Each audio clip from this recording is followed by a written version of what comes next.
Kevin, as we speak, the Dáil is meeting, as you know. Yeah. They're late to the event we were talking about, which of course is the EU Migration and Asylum Pact. Yeah. I connected with you on TikTok. You're very dominant on TikTok, and you've been giving some very interesting and very personal engagements with people who follow you on TikTok. And you've been, for me anyway, you've been quite clear-headed in your whole approach to this. But what's concerning you about this pact and the ambition of this government to voluntarily opt into something that we actually don't have to opt into? Well, that primarily is the first instance, is that we are lucky that we do have the opt-out clause. And, you know, a lot of people look at the government and they say that they're inept, they don't know what they're doing, but I think they know exactly what they're doing. And when they tell me that the numbers will be this, I don't believe them. I don't trust them, because we've seen again and again and again this idea that we know what's best. Don't worry, it'll be grand. And unfortunately, the shape of Ireland has changed. I mean, I grew up in Donegal. I was the only black kid in Donegal. And this isn't about colour. It's not about religion. It's not about race. It's about numbers. We are struggling, as we are already, to deal with our own problems. And the idea of adding thousands more people to a broken healthcare system is crazy, or even a broken housing system. And for me, they've run out of credibility. They've lost the room. And back in the day when they could control the media, they could control the narrative. You know, that vote we had not so long ago on removing the word woman from the Constitution, 10 years ago, that would have been a yes, because RTE would have been the main educators. Now people have found social media, and we have a new town hall. We have people communicating with each other, and that has them running scared, because we are able now to share ideas, to share information, which is probably one of the reasons they want to take it away. But on the issue of immigration, it's really, really, my father understand very well the positive immigration. But I'll tell you what, Eddie, they're not sending us doctors and nurses, accountants. We are getting a very, very strange demographic of people. And unfortunately, for a lot of the people who've come here legally and who work hard, obey the laws, you know, respect the culture, they're now being lumped in with this new phenomenon, which is unvetted immigration. Now, they're even telling you can't say that. But the government on one hand say it's not real, it's not happening. But the very next day you pick up the Daily Mail and they're talking about the amount of people they find coming into the country illegally. So they're speaking out both sides of their mouth. And do you see an interconnection between what they're about to vote on tonight and what they're holding back, which of course is the hate speech bill? Both of these things were held back from the public before the recent elections, European and local elections. It seems to me that then this came on the order of business on a Friday and it was coming up on the following Tuesday for voting. It's very cynical. It's totally cynical, and people can see through it. And people are, this is what I mean about the social media now, that people are saying, hang on a minute, this doesn't add up. And I think ultimately you have a situation where most of the people who have trusted the government on this issue are now beginning to see the effects of it in their communities. And unfortunately, it's not all good, but then it's not all bad. But if they don't fess up, because technically the hate speech law, in my opinion, is the government not wanting to be criticized for the mistakes they're making. And they can say it's about this and that, but ultimately it becomes about protecting this experiment. And it is an experiment, because we have no idea how this is going to pan out.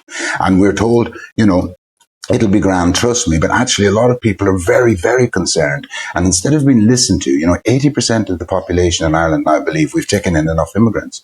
Does that make you anti-immigrant? Not in the slightest. But that is how they're being painted. They're being called far right. They're being called racist. These people are not racist. I grew up in, as I said, the only black person in Donegal.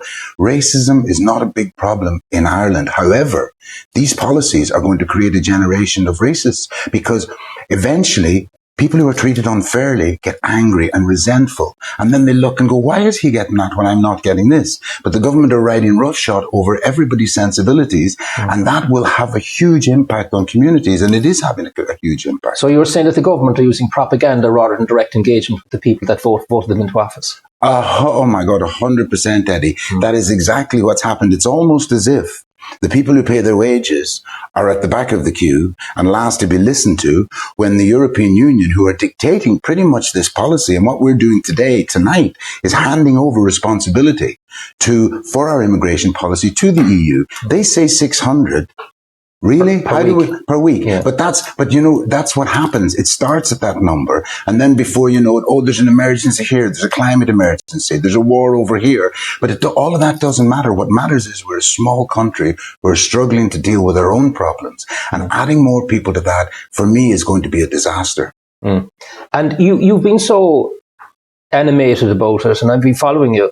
You're looking at organising your own political group. I've done it. I've set it up. And it's because I think a lot of things have been a vacuum that happened years ago, that happened over the last few years.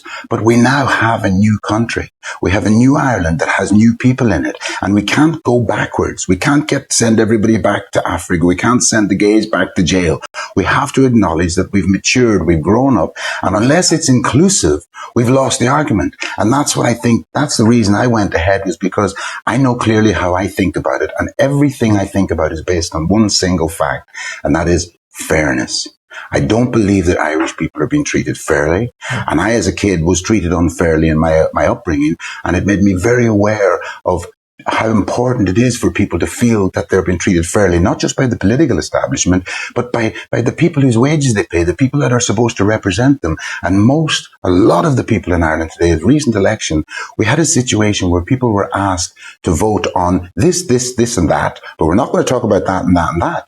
And that's what killed me, was that a lot of people wanted to have a say on the real issues that were affecting them. And it's all very well and good to have a coalition that all agree on everything, but the real issues were not allowed to be discussed or voted on. And that's why I wanted to give people a very clear choice, a set of ideas that would say this is about fairness. Whether it's the hate speech law, whether it's the fact that, nobody's ever said to me, Eddie, ever explained to me why Irish people are not prioritized for the services that they own, that they pay for, why they're not prioritized for housing. I mean, there isn't a logical argument against that. And yet, don't say it. I've never heard somebody stand up in the Dáil and say, you don't think maybe we should prioritise the Irish for what's rightfully theirs? But that is now considered to be right-wing and racist. And it's nothing of the sort. It's just common sense. And I think one of the reasons I've had so many millions of views and traction, right, even across America, is that people are sick of hearing propaganda and this idea that you can talk your way around something. Common sense and logic is all we have. And I think that's missing from politics today, and it's certainly missing from the choices that people are being given. Well, what was very interesting from the results of the European elections in Europe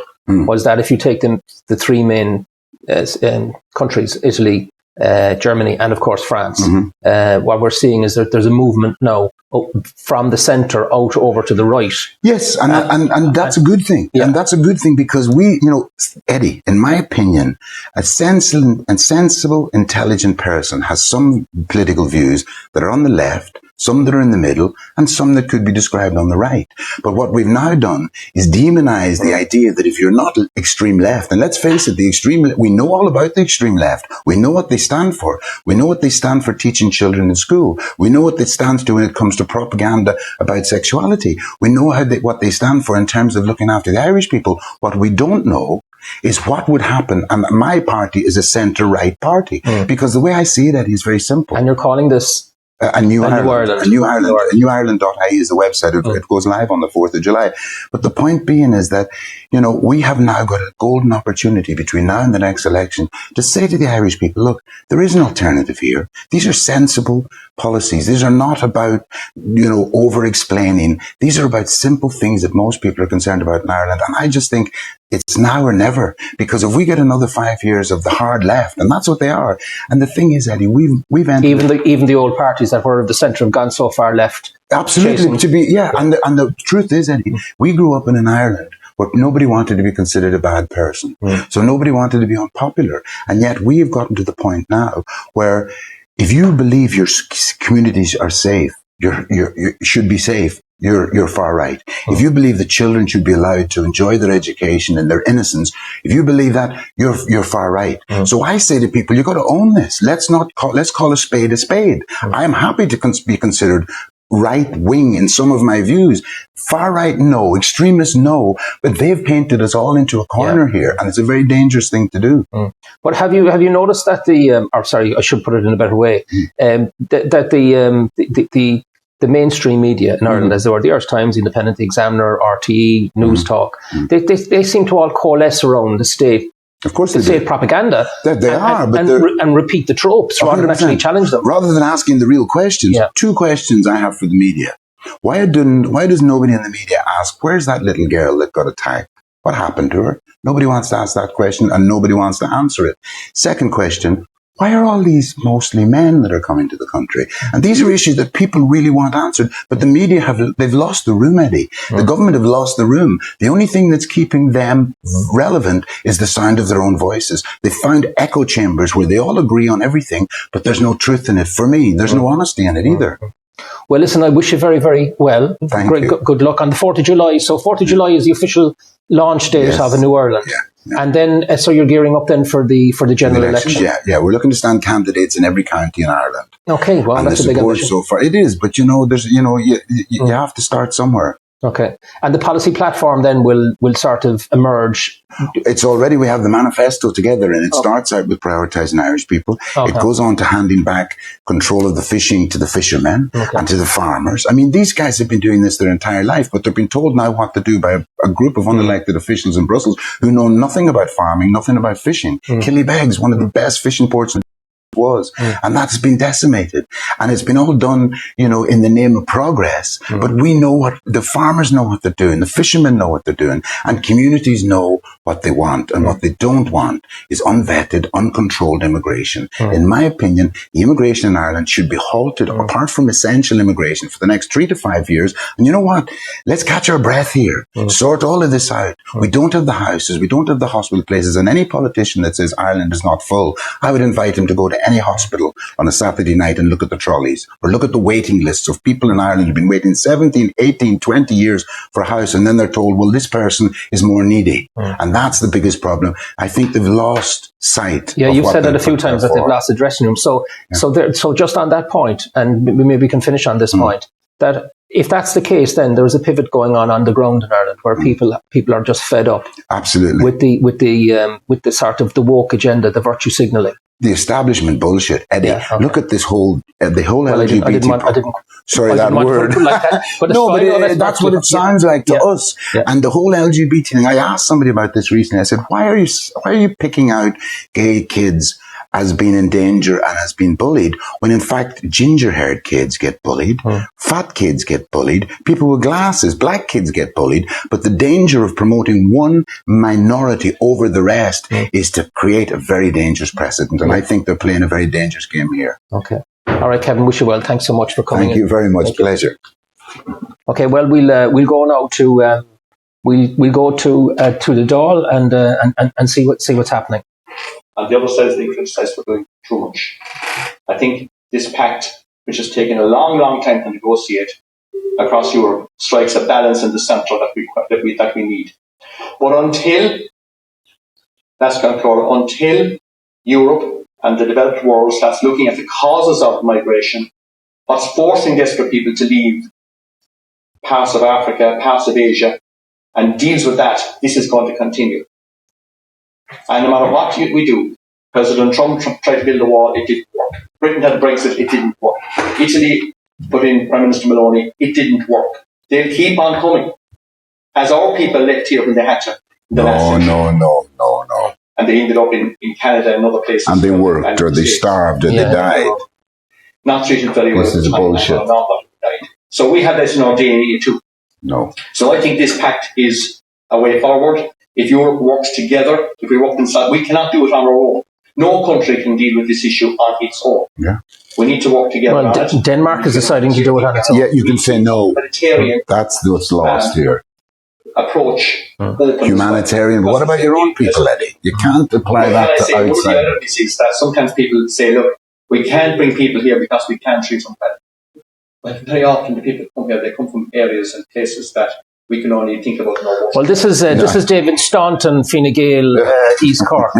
So he's under the party whip. Coming up with the best line possible. We can't do it on our own. We need Europe to help us solve our own problems. Yeah, but we can say no until we can deal with it properly. And we're never going to be able to stop the reasons people want to come here. Yeah. But unless we start looking after our own people, we are going to regret it. And it's going to change the country forever. And Denmark is not taking the same view. No. Yeah. And I'm just looking here at the actual numbers in the Dáil chamber, and It's pitiful. It's pitiful. There's a handful. And also very sad day for Ireland. Oh yeah, right. Okay. Well, we'll leave it there, Kevin. Yes. And thanks for coming in. Thank you. Very welcome. Okay, Pleasure. okay. Thank you, guys.